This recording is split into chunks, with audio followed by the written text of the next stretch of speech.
एक बार मैया जसोदा अपने घर में दही मथ रही थी। एकदा गृह दासीसु जसोदा नंद गेहिनी कर्मांतर नियुक्तासु नृमंथ स्वयं गति।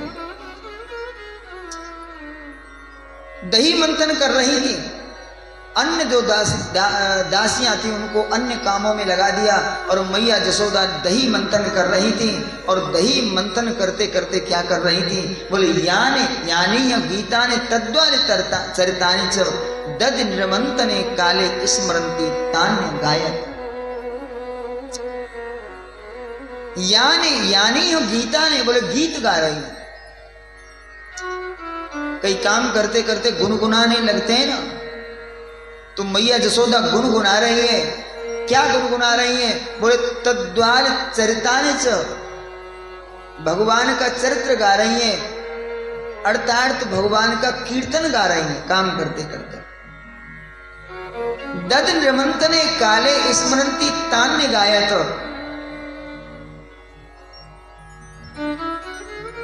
भगवान का स्मरण कर रही है, भगवान का कीर्तन कर रही है और भगवान के लिए कर्म कर रही है मैया जसोदा।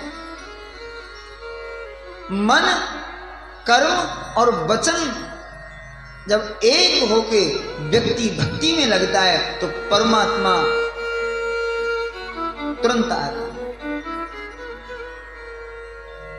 मैया दही मंथन कर रही हैं, भगवान के लिए स्मरण कर रही हैं, भगवान का कीर्तन कर रही हैं, भगवान का कर्म कर रही हैं भगवान के लिए। और भगवान को भूख लगी, जाग आई और भगवान आए, मैया हमको तो बहुत जोर की भूख लगी,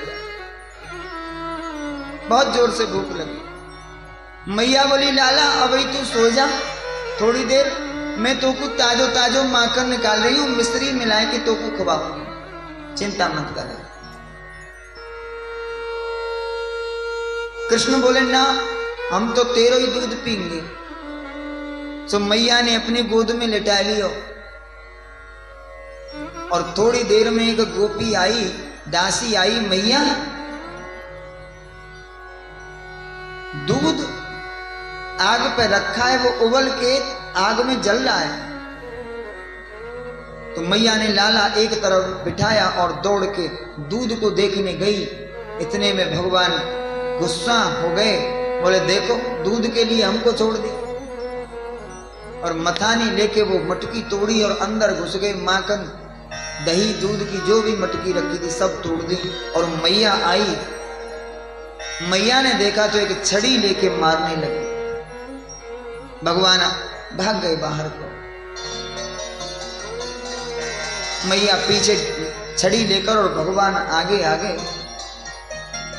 और मैया के जब हाथ नहीं आए तो मैया बोली दारी के शाम को आइयो जब देखूंगी। और मैया ने छड़ी एक तरफ फेंकी और मुड़ के जब जाने लगी तो भगवान ने पीछे से आके मैया से लिपट गए, बोले हम तो अभी आगे, अभी देख ले क्या करेंगे। मैया बोली तेरी चोरी छुड़ा दूंगी, आज तो तेने घर को ही पटवरा कर दिया। भगवान ने बहुत मना किया, आखिरकार मैया ने रस्सी निकाली और रस्सी से बांधा। प्रयास किया, बांध नहीं पाई, 2 अंगुल रस्सी छोटी पड़ जाती। गोपियों ने कहा मैया ये इस रस्सी से बंधने वाले नहीं है। तो बोले यदि राधा रस्सी दे तो ये बंध। अच्छा, बोले हाँ। तो सखी गई राधा के पास और राधा ने अपना बाल बांधने वाली एक ब्लैंड की कोई रस्सी थी वो दी। भगवान बंध गए। मैया ने ऊखल से बांध दिया और सुबह से शाम हो गई। मैया ने जब खोला ही नहीं तो भगवान उस ऊखल को खींच के घर से बाहर निकले और द्वार पर 2 वृक्ष थे अर्जुन के, उसके बीच में होके भगवान निकले तो ऊखल फंस गया दोनों वृक्षों के बीच में और जोर लगाया तो दोनों वृक्ष उखड़े, गिर गए। और उन दोनों वृक्षों से 2 पुरुष प्रकट हुए, नलकूबर और मणिग्रीव। ये यक्षराज कुबेर के पुत्र थे।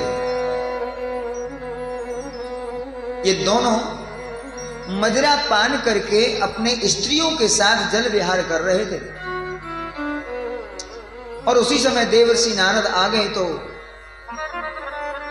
स्त्रियों ने वस्त्र पहने